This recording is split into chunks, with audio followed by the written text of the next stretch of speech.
본문을 보면은 아테네를 말합니다. 아덴을 떠나서 고린도에 이른 바울 사도는 글라우디아 황제의 칙령에 의해서 로마를 떠나 고린도에 아굴라와 보리스길라 부부를 만납니다. 이들은 바울과 생업이 같습니다. 천막을 만드는 사람이란 것이죠.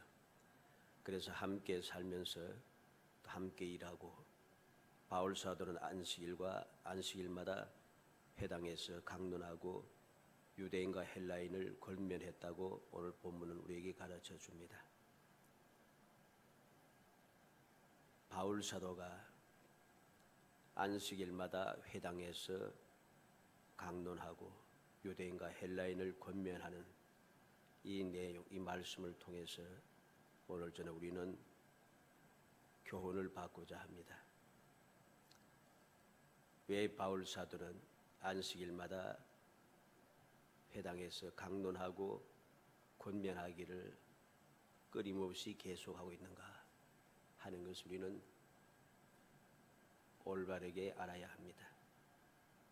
이 사실을 우리가 마음에 새겨두지 못하면 우리의 신앙생활이 변질되기가 쉽습니다. 하나님의 말씀을 강론하고 하나님의 말씀에 의하여서 권면을 받는데, 이 사실에 우리가 대충하고 또는 다른 것과 좀 섞어가지고선 오늘날 사람들이 좋아하는 대로 바꾸어가고 이렇게 되면은 이 신앙 자체가 없어진다는 거죠. 믿음이 변질이 되어서 아무런 쓸모가 없게 됩니다. 믿음이 변질되면은 쓸모가 없기 때문에 그 믿음이 오히려 나를 망하게 합니다. 이러한 사실을 우리가 오늘 말씀을 통해서 다시 한번 상기해야 하겠습니다. 그러하지 못하면은 우리가 자꾸만 세월이 지나면 지날수록 내가 신앙생활 하기가 더 재미가 없어져요. 신앙생활 하기가 점점 더 힘들고 어려워지게 되고, 자꾸만 눈치를 보게 되고, 자꾸만 내 신앙을 감추기 시작하고, 신앙생활 방식에서 내가 신앙생활 하는 것을 보여주기를 자꾸만 싫어합니다. 이거는 잘못된 것이죠. 올바른 믿음의 사람들은 아무리 힘들고 어려워도, 아무리 위험한 지경에 놓여서도 어떤 상황에도 변함없이 자기의 믿음을 당당하게 말하고 당당하게 지키며 살아갑니다. 그 믿음이 나의 삶을 평안하게 하고 복되게 하고 행복하게 만들어주는 것이죠. 이러한 사실을 올바르게 알지 못하고 자꾸만 내 믿음을 변질시켜가는 이유가 무엇입니까? 하나님의 말씀의 강론과 권면함에 대하여서 이게 자꾸만 세상의 일과 비추어 보고 세상의 학문과 세상의 여러 가지 사상과 사람들의 삶의 방식과 세상의 문화와 자꾸만 비교하다 보니까 이걸 할 수가 없는 거예요. 왠지 사람이 어리석어 보이고 굉장히 뒤처져 보이고, 왠지 자꾸만 세상과 동떨어져 보이고 한심해 보인다는 것이죠. 더 나아가면은 내가 좀 정신 나간 것 같은 그런 생각까지 듭니다. 이것이 바로 심각한 문제가 되어 예수님께서 하신 말씀대로 인자가 올 때에 믿는 자를 보겠느냐 하는 주님의 탄식이 그대로 이루어지는 것이죠. 우리가 말씀을 통해서 진정한 믿음의 사람, 하나님의 은혜를 받고 평안을 누리며 행복한 삶을 살아가고 복을 누리는 믿음의 사람들의 그 모습을, 삶의 모습을 한번 쫙 봐요. 그들이 살기 좋고 평안하고 좋아서 믿음을 잘 지킨 게 아닙니다. 그들의 삶이 너무나도 힘들고 너무나도 고통스럽고 너무나도 위험하고 너무나도 절망적임에도 불구하고 믿음을 잘 지켰습니다. 그 결과 온 것이 축복입니다. 왜? 믿음을 잘 지켜서 말씀대로 살아가면은 복을 받는 것이 자연스러운 것이기 때문입니다. 그게 바로 하나님께서 세우신 창조 질서입니다. 창조 법칙이라는 것이죠.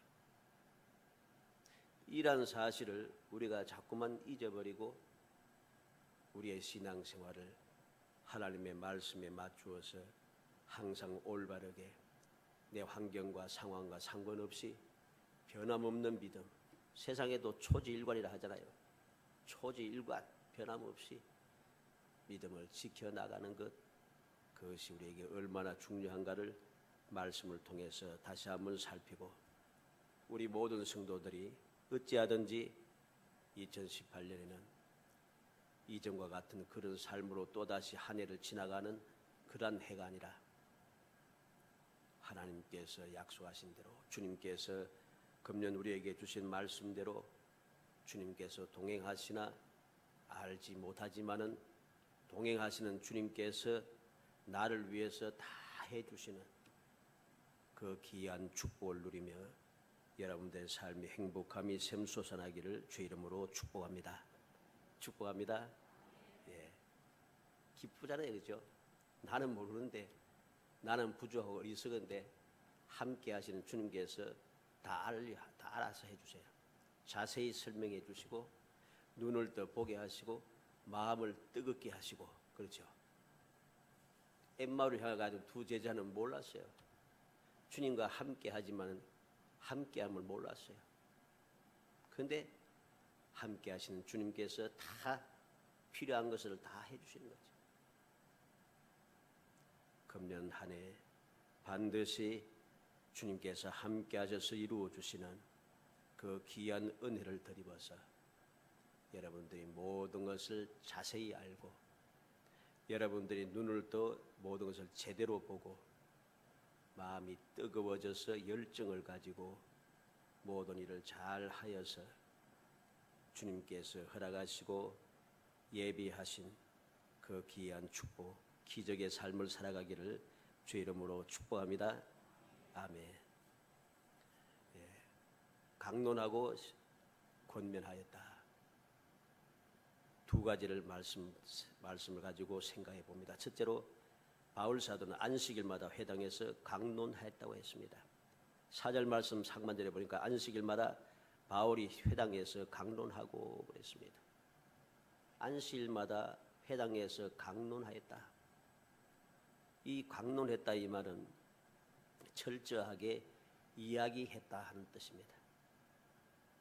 그래서 이 철저하게 이야기했다라고 하는 이 헬라어 자체가 계속적인 용법이기 때문에 아주 완료가 되지 않았단 말입니다. 그래서 이 말을 그 말씀대로 그 문법대로 잘 그대로 설명하면은 그가 철저하게 계속해서 이야기하기 시작하였다 이 말입니다. 강론하는 것이 시작을 했는데 끊이지 않고 계속해서 이어가고 있다는 소리입니다.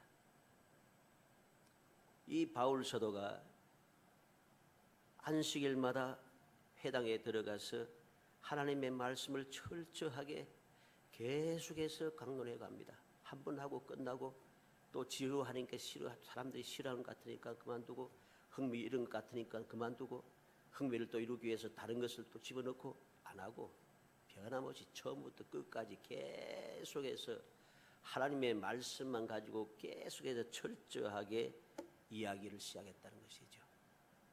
이것이 너무나도 중요한 것입니다. 왜 하나님께서 성경 말씀을 기록해서 우리에게 주셨는가 하는 것을 깊이 명심해야 됩니다. 그냥 괜히 주셨겠어요? 이 말씀을? 아닙니다. 이 말씀을 통해서 우리는 이 세상에 내가 살아가는 동안에 만나는 모든 사건들, 내게 주어진 모든 조건들, 내 주에 일어나는 여러 가지 상황들에 대해서 말씀을 통해서 우리는 항상 해답을 보게 됩니다. 내가 감당할 수 없었던 것, 내가 상상하지도 못했던 것까지 하나님께서 말씀을 통해서 이미 다 기록해 놓았어요. 어떻게 하면 이 문제를 해결할 것인가? 어떻게 하면 이 심각한 문제를 해결할 뿐만 아니라 이것이 내게 복이 되게 할 것인가 하는 것을 하나님께서 말씀을 통해서 우리에게 다 보여주고 있다는 것입니다. 그래서 하나님께서는 말씀을 통해서 이 말씀을 계속해서 강론하라고 말씀하셨고, 주님께서도 이 세상에 계실 때 주님의 말, 하나님의 말씀을 계속해서 강론하시고 가르치셨고, 제 아들도 끊임없이 가르친 것이 바로 하나님의 말씀이었습니다.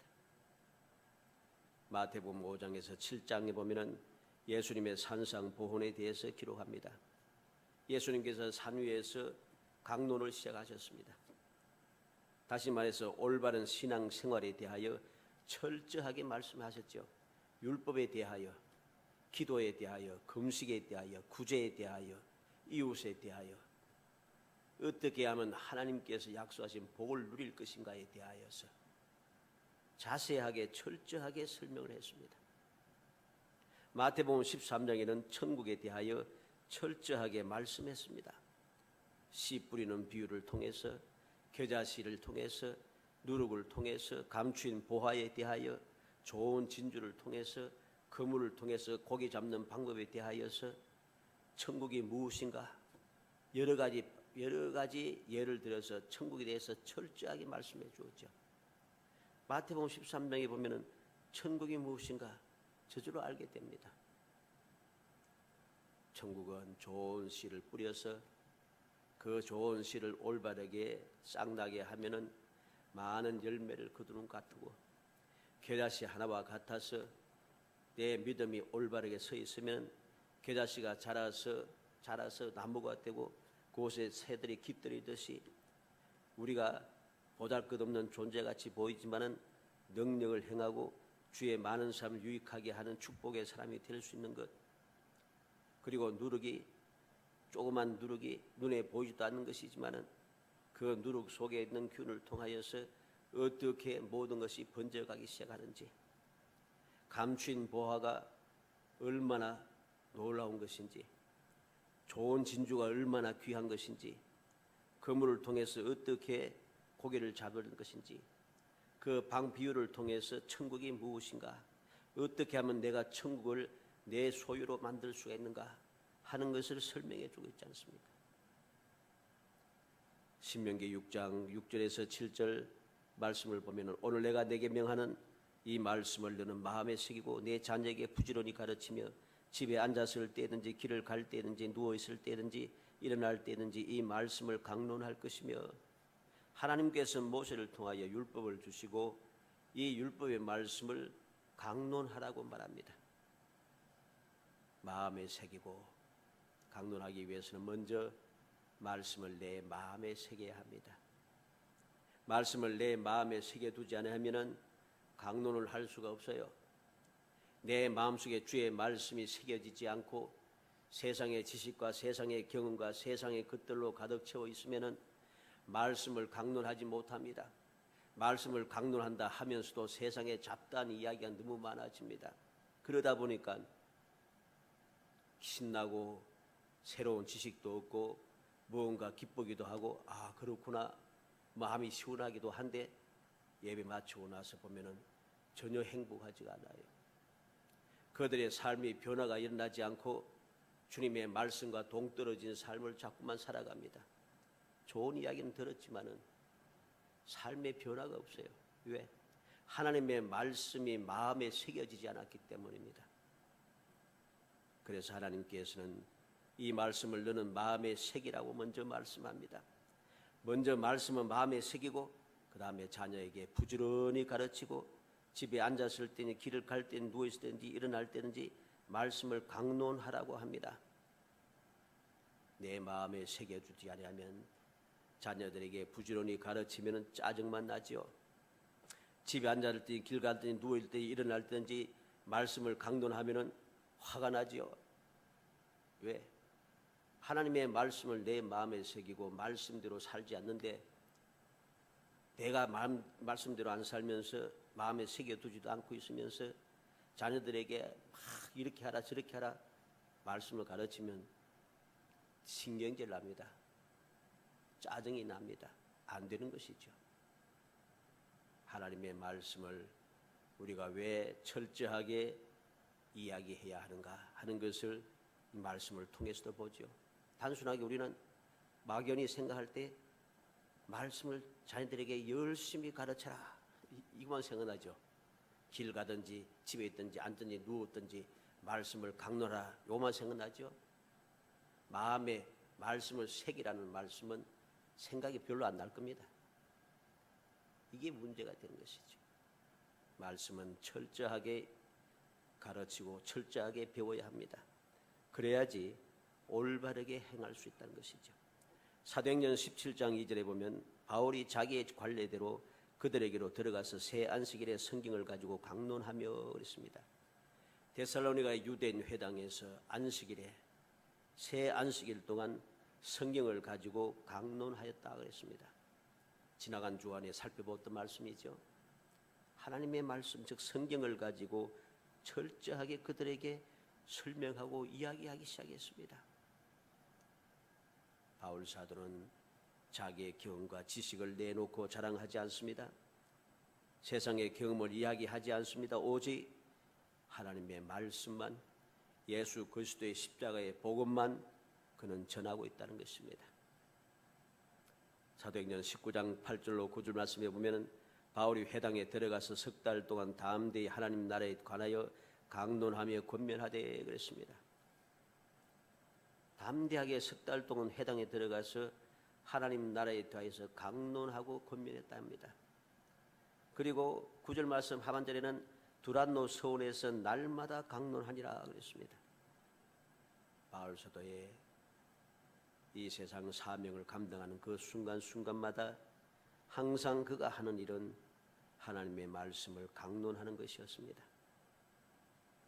우리가 항상 기억해야 됩니다. 왜 말씀을 강론해야 하는지, 나는 왜 그 강론을 들어야 하는지 마음에 새겨둬야 됩니다. 그렇지 않으면 신앙생활이 행복해질 수가 없던 것이죠. 사도행전 28장 23절에도 보면 그들이 날짜를 정하고 그가 유숙하는 집에 많이 오니 바울이 아침부터 저녁까지 강론하여 하나님 나라를 증언하고 그랬습니다. 로마에서 바울 사도가 아침부터 저녁까지 하나님의 말씀을 강론했다고 합니다.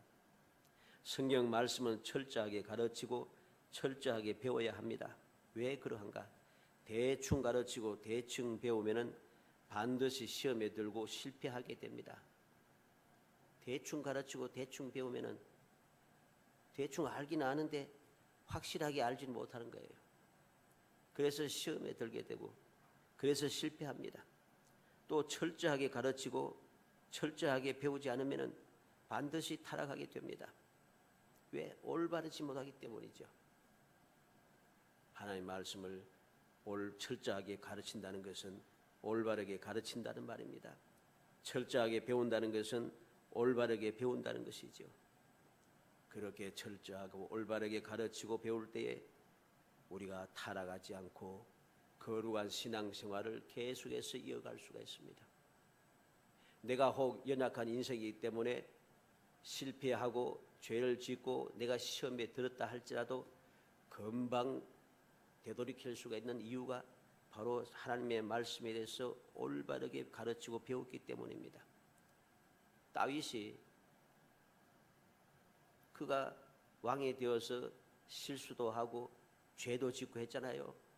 그런데 그럼에도 불구하고 그가 나이 많은 늙어 죽을 때까지 부하고 귀하게 살다가 하나님의 축복 가운데 영원한 축복을 누리면서 세상을 떠나간 이유가 무엇입니까? 하나님 말씀에 대해 철저하게 배우고 철저하게 알았고 철저하게 실천해 갔기 때문에 잘못을 깨닫고 지적할 때마다 바로 회개한다는 것이죠. 그게 하나님의 뜻이었어요. 회개하니 하나님께서 불쌍히 여기시고 긍휼의 은총을 베풀어 주신 것입니다. 그래서 말씀을 강론하고 강론한 말씀에 귀 기울이는 삶을 살아야 하는 것입니다. 이사야 5장 13절에 보면 그러므로 내 백성이 무지함으로 말미암아 사로잡힐 것이요 그들의 귀한 자는 굶주릴 것이요 무리는 목마를 것이라 하나님께서 말씀합니다. 내 백성이 무지함으로, 하나님의 백성인데 무지해요. 뭐가 무지합니까? 하나님에 대하여 하나님의 말씀에 대해서 무지하다는 것입니다. 지식이 없습니다. 그래서 사로잡힙니다. 이스라엘 백성들이 왜 사로잡혀서 바벨론으로 또는 아수르로 사로잡혀서 약속의 땅에서 뽑혀나갔습니까? 무지해서 하나님의 말씀을 제대로 알지 못하고 우상을 섬기며 하나님을 거역하며 회개하지 않고 살아가므로 그들은 사로잡혔습니다. 그들의 귀한 자는 굶주릴 것이요 그랬습니다. 그들이 무지하여서 귀한 자들이 왜 굶주립니까? 귀한 자들은 모든 것이 풍성하게 다 많은 것을 가지고 있는 사람들이 왜 굶주리겠어요? 무지해서 자기가 귀한 사람이 되고 모든 것이 풍성하는 이 복을 받은 것이 하나님의 은혜로 된 것임을 깨닫지 못하고 어리석게도 하나님께 주신 은혜를 헛되이 사용하기 때문에 그들은 굶주리게 되어진다는 것입니다. 모든 것을 빼앗기게 되는 것입니다. 우리는 목마를 것이라. 하나님의 말씀에 대해서 올바로 알지 못하니 아무리 발버둥치며 내가 진리를 찾기 위해서 생명의 길을 얻기 위하여서 복을 받기 위해서 구원을 받고 보호를 받기 위해서 온 세상 사방 천지를 향하여 뛰어다니지만은 마음의 가람이 사라지지 않아요. 하나님에 대한 무지한 결과입니다. 예레미야 4장 22절에 내 백성은 나를 알지 못하는 어리석은 자요 지각이 없는 미련한 자식이라. 악을 행하기에는 지각이 있으나 선을 행하기에는 무지하도다. 내 백성이 무지합니다. 하나님을 알지 못하는 어리석은 사람이라고 했습니다. 하나님의 백성이 하나님에 대해서 몰라. 얼마나 심각한 이야기인가를 알아야 됩니다. 이렇게 하나님에 대해서 모르는 하나님의 백성은 미련한 자식이라. 악은 또 잘합니다. 악은 잘 행해요. 불의와 불법은 기가 막히게 행합니다. 그런데 선을 행하기에는 무지하여서 선을 행하지를 않습니다. 우리는 명심하고 명심해야 됩니다. 왜 내가 하나님 기뻐하시는 선을 행하지 않고 하나님 싫어하시는 악을 행하면서 살아가는가? 하나님의 말씀을 올바로 철저하게 배우지 못하고 가르침을 받지 못했기 때문인 것입니다. 호세아 4장 6절에는 내 백성이 지식이 없으므로 망하는도다 그렇습니다. 지식이 없어 망한다. 마태복음 23장 16절 찾아보도록 합시다. 예수님께서 우리에게 비유를 들여서 잘못된 하나님의 말씀에 잘못 알고 있는 사실을 우리에게 가르쳐 줍니다. 마태복음 23장 16절에서 19절까지 마태 23장 16절에 19절 있습니다. 화 있을진저 눈먼 인도자여 너희가 말하되 누구든지 성전으로 맹세하면 아무 일 없거니와 성전의 금으로 맹세하면 지킬지라 하는도다. 어리석은 맹인들이여 어느 것이 크냐 그 금이냐 그 금을 거룩하게 하는 성전이냐. 너희가 또 이르되 누구든지 제단으로 맹세하면 아무 일 없거니와 그 위에 있는 예물로 맹세하면 지킬지라 하는도다. 맹인들이여 어느 것이 크냐 그 예물이냐 그 예물을 거룩하게 하는 제단이냐. 지금 유대인들이 바리새인들이 서기관들이 얼마나 잘못 알고 있는가를 주님께서 잘 설명해 주죠. 그들이 아주 대놓고 이야기합니다. 성전으로 맹세하면 안 지켜도 된다. 근데 성전에 있는 금으로 맹세하면 지켜야 된다. 하나님의 제단으로 맹세하면 안 지켜도 된다. 그러나 제단 외에 있는 제물을 가지고서 맹세하면 지켜야 된다. 얼핏 들으면 그럴듯해 보이죠. 성전에 있는 금, 제단 외에 있는 제물 그럴듯해 보이는데 이거는 그럴듯한 게 아니고 완전히 잘못된 겁니다. 하나님의 성전이 거룩한 것이고 하나님의 제단이 거룩한 것입니다. 제단 위에 있는 제물이 거룩한 것이 아니고 하나님의 성전에 있는 금이 거룩한 것이 아닙니다. 무엇이 중요한가를 망각해서는 안 됩니다. 로마서 10장 1절 말씀 찾아봅시다. 로마서 10장 1절에서 3절. 이것도 지난 주간에 다 살펴본 말씀인데 자꾸만 새롭게 해야 됩니다. 로마서 10장 1절에서 3절 말씀 읽어봅니다. 형제들아 내 마음에 원하는 바와 같이 하나님께 구하는 바는 이스라엘을 위함이니 곧 그들로 구원을 받게 함이라. 내가 증언하노니 그들이 하나님께 열심히 있으나 올바른 지식을 따른 것이 아니니라. 하나님의 의를 모르고 자기 의를 세우려고 힘써 하나님의 의에 복종하지 아니하느니라. 그들은 열심히 있는데 올바른 지식을 따른 게 아니라고 했습니다. 하나님의 의를 모르고 하나님의 의에 복종하지 않고 자기 의를 세우고 있다는 것입니다. 이게 바로 하나님의 말씀에 대해서 철저하게 배우지 못하고 올바르게 배우지 못한 결과입니다. 잘못 착각하고 있다는 것이죠. 그들이 자기가 하는 것, 자기가 믿고 있는 행동하는 것이 옳다고 믿고 열심히 행하고 있지만은 하나도 옳지 않아요. 결과로 그들에게는 끊임없는 고통이 따라오게 되었죠. 그들이 얼마나 놀라운 고통을 당하게 됩니까? 주님의 책망을 듣고 바울수도에 이러한 그들의 대한 그 올바른 것을 깨우쳐 줌에도 불구하고 그들은 받아들이지 않고 끊임없이 박해만 일삼다가 예수님께서 예언하신 대로 예루살렘이 완벽하게 멸망을 당하고 무너지게 되고 모든 유대인들은 팔레스틴 지역 안에서 중동 지역 안에서 아예 살지 못하게 전 세계로 흩어버렸습니다. 예루살렘이 망한 뒤에 이들은 유대인들이 이제는 중동에서 살지 못했어요. 언제 다시 돌아왔는가? 2차 세계대전이 딱 끝나자마자 어수선할 때 딱 돌아왔죠. 지금도 싸우지 않아요? 그들이 이스라엘 땅에 돌아온 지가 그렇게 오래되지 않았어요. 우리는 알아야 됩니다. 하나님의 말씀을 올바로 알고 올바로 살아가지 못하면은 포로로 잡혀가게 된다. 약속의 땅, 축복의 땅에서 뽑힐 수밖에 없고 내가 모든 것을 가졌다고 자랑스럽게 거들먹거리지만은 모든 것이 사라질 수밖에 없고 내가 모든 것이 충분하기 때문에 결코 내가 부족함이 없다 생각했던 그것들이 일순간에 사라져서 너무나도 갈급함을 채우기 위해서 동서사방을 헤매고 다니지만 갈급함을 채우지 못합니다. 우리는 바울 사도가 왜 안식일마다 회당에서 성경 말씀을 가지고 강론했는지 다시 한번 마음에 새게 되겠습니다. 이 말씀을 가지고서 우리가 1년에 한 번 읽지요, 그죠? 적어도 1년에 한 번씩 읽는데 평생을 이제 예수 믿는 자꾸만 읽어보면 자꾸 읽고 있고 하면 또 설교 듣고 또 듣고 성경 공부하고 또 하고 비슷한 말씀을 또 계속 듣고 어떻게 보면 좀 짜증나기도 하고 지겹기도 하고 그렇습니다. 지겨운 마음이 생기는 순간 문제가 발생합니다. 지겨운 마음을 떨쳐버리고 말씀을 마음에 새기기 위하여 끊임없이 묵상하고 끊임없이 배우며 끊임없이 실천해 가야 됩니다. 이렇게 바울 사도가 주님을 만난 뒤에 하나님의 말씀을 가지고 강론을 받고 그는 하나님의 말씀에 대해서 올바로 깨닫게 되고 나서부터 철저하게 이 사생활을 습관처럼 그렇게 해왔습니다. 그랬더니 바울 사도가 그렇게 많은 고통을 당하면서도 시험에 들어서 낙심하지 않고 부끄러워하지 않고 당당하고 담대하게 끝까지 그는 자기의 길을 갈 수 있었습니다.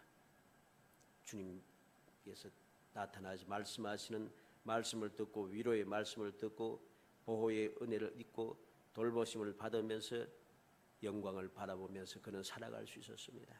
이게 바로 하나님 말씀을 끊임없이 강론한 결과고 이유가 되는 것입니다. 두 번째로 안식일마다 유대인과 헬라인을 권면하였다고 했습니다. 강론만 해서는 무슨 소용이 있겠습니까? 열심히 강론만 하고 쭉 이야기하고 나면은 무슨 소용이 있겠어요? 권면이 필요합니다. 여기서 권면했다는 것은 조금씩 소개했다는 말입니다.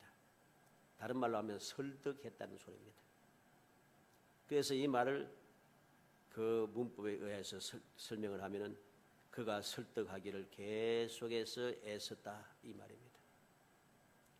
유대인과 헬라인을 조금씩 예수 그리스도에 대해서 소개하면서 그들을 설득하기를 계속해서 힘쓰고 있습니다. 우리는 기억해야 됩니다. 성경 말씀을 열심히 잘 철저하게 올바르게 강론하고 잘 배워서도 그 말씀을 권면을 하고 권면을 받지 않으면은 아무 소리 없어요. 알기는 정말로 좋은 말씀이구나. 하나님께서 이렇게 사랑하셨구나. 주님께서 날 위해 십자가에 돌아가셨구나. 너무 감사한 일이다. 그 끝이에요. 그냥 앞으로 나아가지는 못하는 거죠. 권면을 해야 합니다. 그리고 권면을 받아야만 합니다. 누구에게 권면했습니까? 먼저 유대인에게 권면했습니다. 유대인을 권면했습니다. 누구입니까? 유대인이 믿는다고 하는 사람, 잘 안다고 자부심을 가진 사람, 바로 이 유대인들에게 조금씩 예수 그리스도를 소개하면서 예수 그리스도를 잘 믿으라고 권면하고 있습니다. 오늘날 우리에게 문제가 무엇입니까? 내가 신앙생활을 좀 했다 싶으면은 예수 믿음에 대해서, 구원에 대하여서, 성경 말씀에 대해서 가르치면은 짜증을 냅니다. 내가 누군 줄 알고. 이게 문제예요. 내가 누군 줄 알고. 예수 믿는 것이 자랑스럽고, 주님의 말씀을 배우는 것이 자랑스럽고, 주님의 구원에 대해서 아는 것이 자랑스럽고 기쁘고 행복해야 됩니다.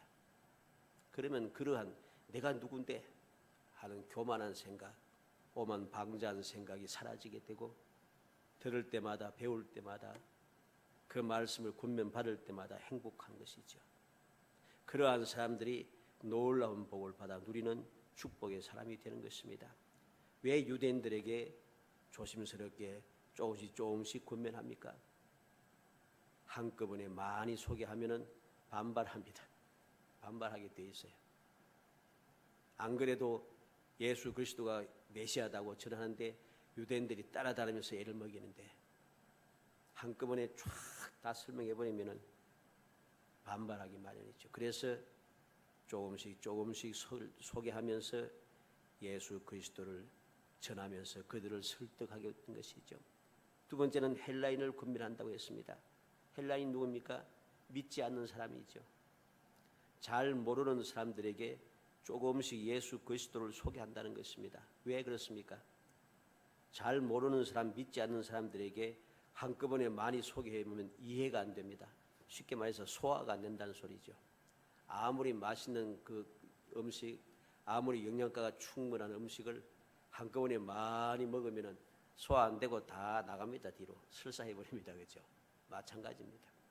그래서 바울 사도는 안식일마다 헬라인들에게 하나님의 말씀에 대해서, 예수 그리스도에 대해서 조금씩 소개하며 그들을 권면하고 있는 것이죠. 사도행전 15장 32절 말씀에 보면 유다와 실라도 선지자라 여러 말로 형제를 권면하여 굳게 하고 그랬습니다. 안디옥 교회에 가서 권면한 내용입니다. 예루살렘 교회에서 이방인으로서 예수 믿게 된 사람들을 어떻게 신앙생활을 할 것인가 하는 것을 편지를 보냈습니다. 그리고 그들을 권면하여서 이제까지 잘못된 그러한 가르침 때문에 고통을 받았던 그들을 권면하고 그들의 믿음을 굳게 하여서 그들이 행복하게 만들어 주었습니다. 고린도후서 5장 11절에 우리는 주의 두려우심을 알므로 사람들을 권면하거니와 우리가 하나님 앞에 알려졌으니 또 너희의 양심에도 알려지기를 바라노라 그랬습니다. 다메섹에서 주님을 만나고 바울 사도는 두려움이 가득 찼습니다. 이제까지 내가 올바르게 한다고 했는데 주님을 만나고 나서 주님의 말씀을 듣고 보니까 내가 너무 잘못된 거죠. 그게 두려운 것입니다. 그래서 두려움에 가득 차서 그는 이 두려움은 무서워서 두렵다는 말이 아니고 잘못 알에 대한, 하나님을 올바르고 경외하지 못함에 대한 두려움입니다.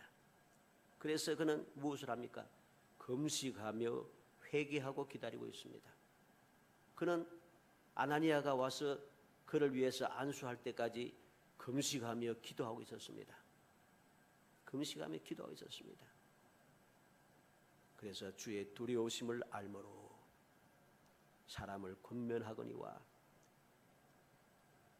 다메섹에서 주님을 만나고 나서 잘못 알고 있음에 대한 두려움을 깨닫고 그는 이 사실을 알고 있으니까 다른 사람들에게 권면하지 않을 수가 없는 거예요. 잘못 알고 있는 사람, 그래서 이들이 하나님의 두려움을 알지 못하고 잘못 아는 것을 잘못함으로써 멸망으로 향하여 가는 것을 모르고 저렇게 살아가는 사람을 보면서 이전에 나의 경험을 생각할 때 두렵다는 것입니다. 그래서 그들에게 권면하기 시작합니다. 끊임없이 권면한 것입니다. 히브리서 3장 13절에 보면 오직 오늘이라 일컫는 동안에 매일 피차 권면하여 너희 중에 누구든지 죄의 유혹으로 완고하게 되지 않도록 하라. 날마다 믿음의 성도들은 서로 피차 권면하는 삶을 살아야 됩니다. 왜? 죄의 유혹으로 완고하게 되지 않도록 하기 위해서. 권면을 받아서 우리가 하나님의 말씀대로 올바르게 신앙생활, 거룩한 신앙생활을 하지 못하고 하나님을 경외하는 삶을 살지 못하면 나도 모르게 죄의 유혹을 받습니다. 죄의 유혹을 받아서 내 마음이 완고해지기 시작합니다. 죄를 지으면 완고해지기 시작하는 것이죠. 다윗도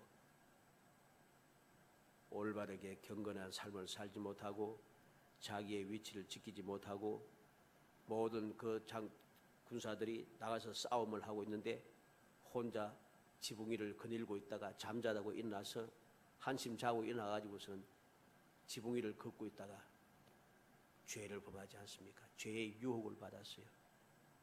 그래서 바세바를 취하고 바세바의 남편을 우리아를 죽이고 하나님 앞에 책망을 받게 되는 것이죠.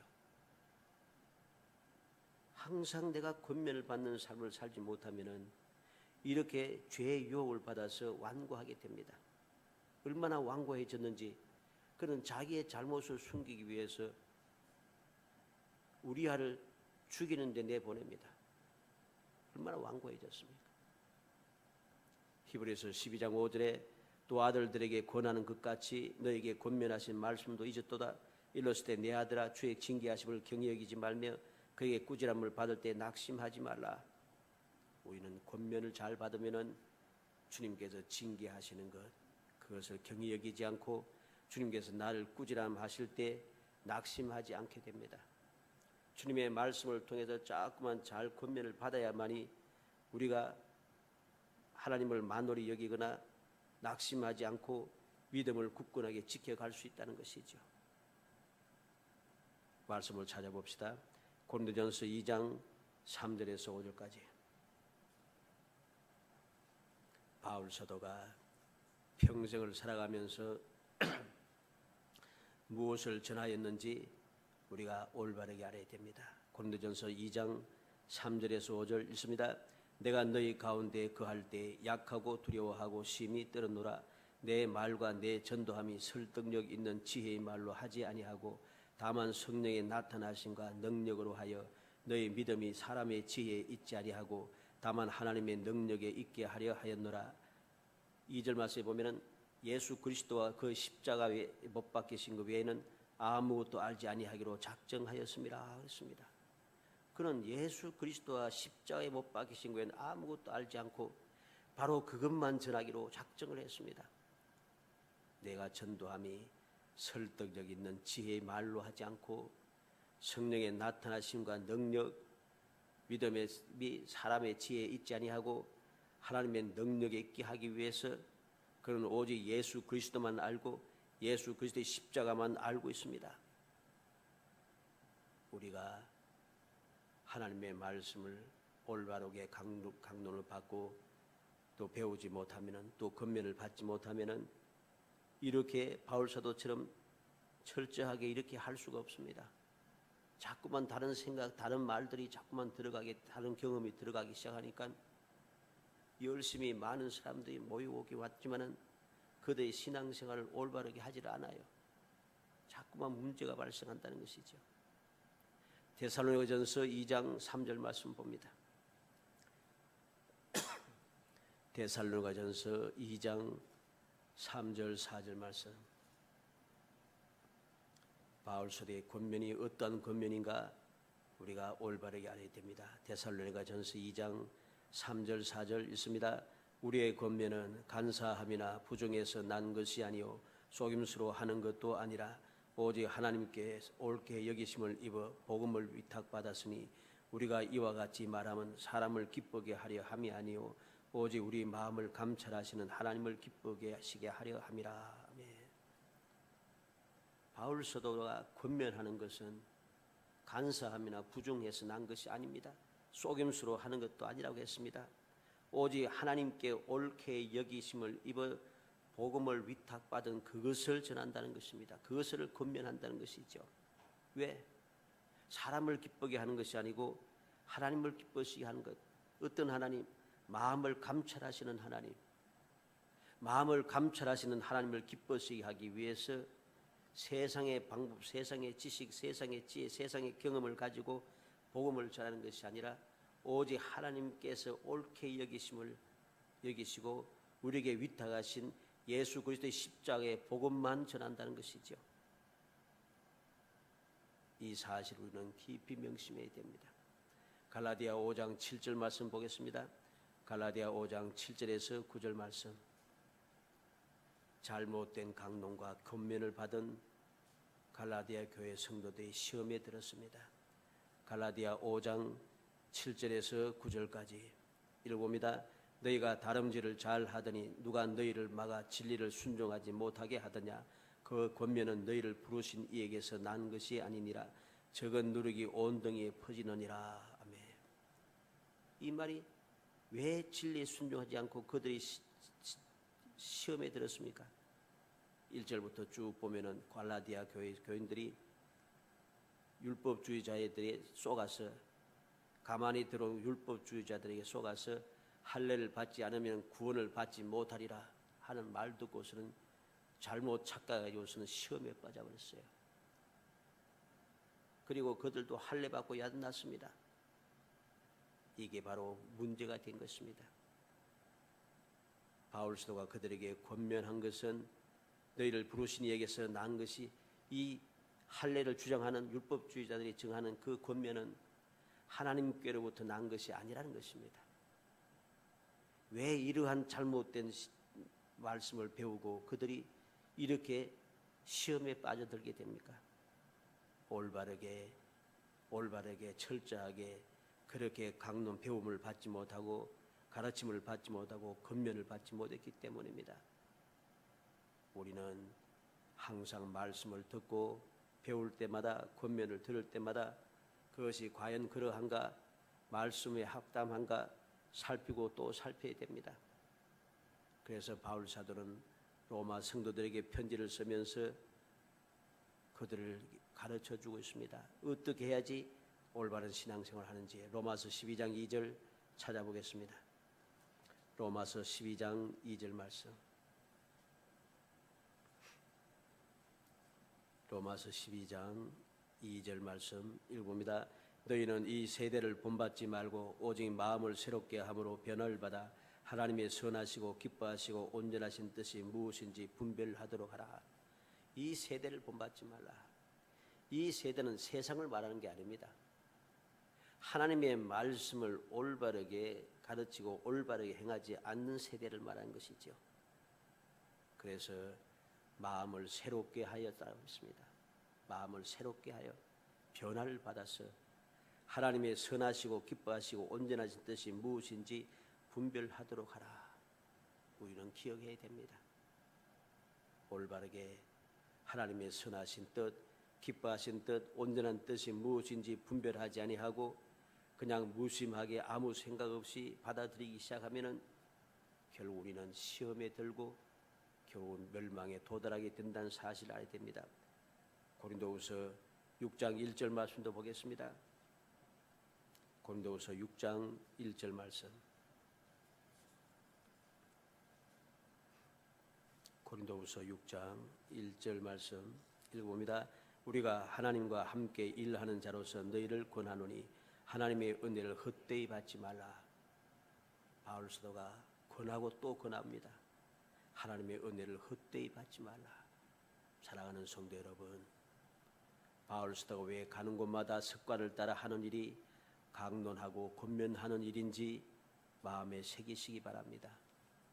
강론하고 권면하는 일이 재미없을 수도 있습니다. 재미없다고 생각하지 말고 이 재미없다고 인간적인 생각을 가지고서 딱 대하면은 진짜 재미가 없어요. 즐겁지도 않아요. 세상 지겨워서 도무지 더 이상 하기가 싫어요.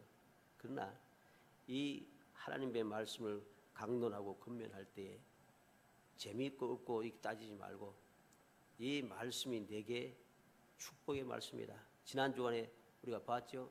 장자의 축복을 누리자. 장자의 축복을 누리는 비결이 여기에 있다. 오늘 아침에 뭐였습니까? 복을 만드는 사람, 축복을 만드는 사람. 나에게 내 모든 하는 일이, 내가 만난 모든 일이 다 축복을 만드는 비결이 바로 이 말씀에 있다. 이걸 알게 되면은 이게 재미없다 뭐 어쩌다 소리가 나올 수가 없어요. 사모가 돼 저절로. 그렇잖아요. 내 모든 문제를 해결할 방법이 여기에 있고 우리의 삶의 평안을 누리는 방법이 여기에 있고 복을 받는 비결이 여기에 있고 한데 재미있니 없니 하면서 그런 거 따질 여가가 없어요. 재미 가지고 여러분 세상에 삽니까? 아닙니다. 우리는 재미있게 살려고 세상을 사는 것이 아닙니다. 우리는 분명히 알아야 됩니다. 재미만 찾으며 재미가 목적을 되어서 살아가는 사람은 희망이 없는 사람입니다. 우리는 기억해야 됩니다. 하나님께서 내게 주신 복을 누리는 놀라운 소망을 가지고 우리는 살아야 됩니다.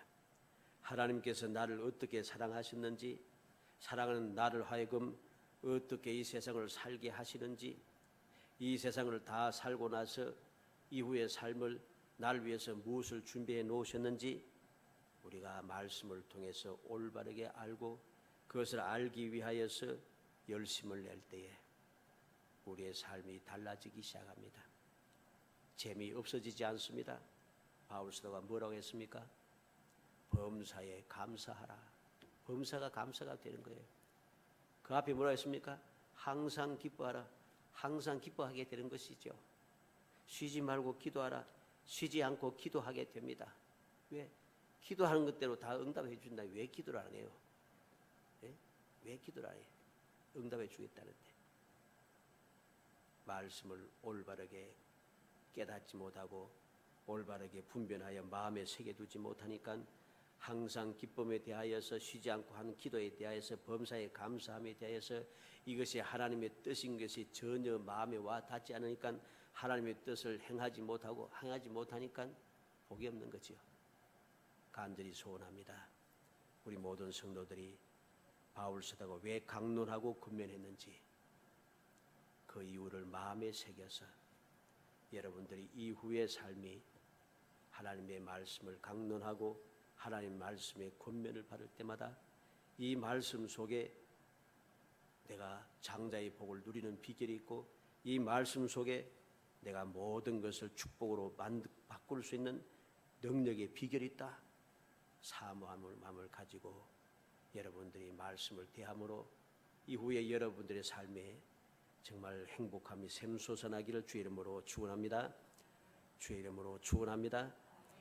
은혜 감사합니다. 사랑하여 주셔서 택하여 주시고 택한 저희들로 하여금 주님께서 약속하신 그 기이한 복을 누리며 기적적인 삶을 살아갈 수 있는 비결을 가르쳐 주기 위하여 영원 불변한 언약의 말씀을 저희들이 허락하심을 감사합니다.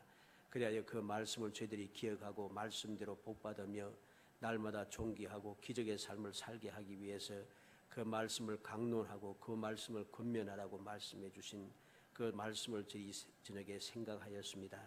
이 말씀을 마음에 새기고 또 새기게 하여 주옵소서. 그래서 말씀대로 열심히 살아가서 말씀대로 복을 받고 말씀대로 평안을 누리며 말씀대로 행복하고 말씀대로 승리하며 말씀대로 존귀한 삶을 살아가고 말씀대로 기적의 삶을 이어갈 수 있도록 은총을 베풀어 주옵소서. 예수님의 이름으로 기도하옵나이다. 아멘.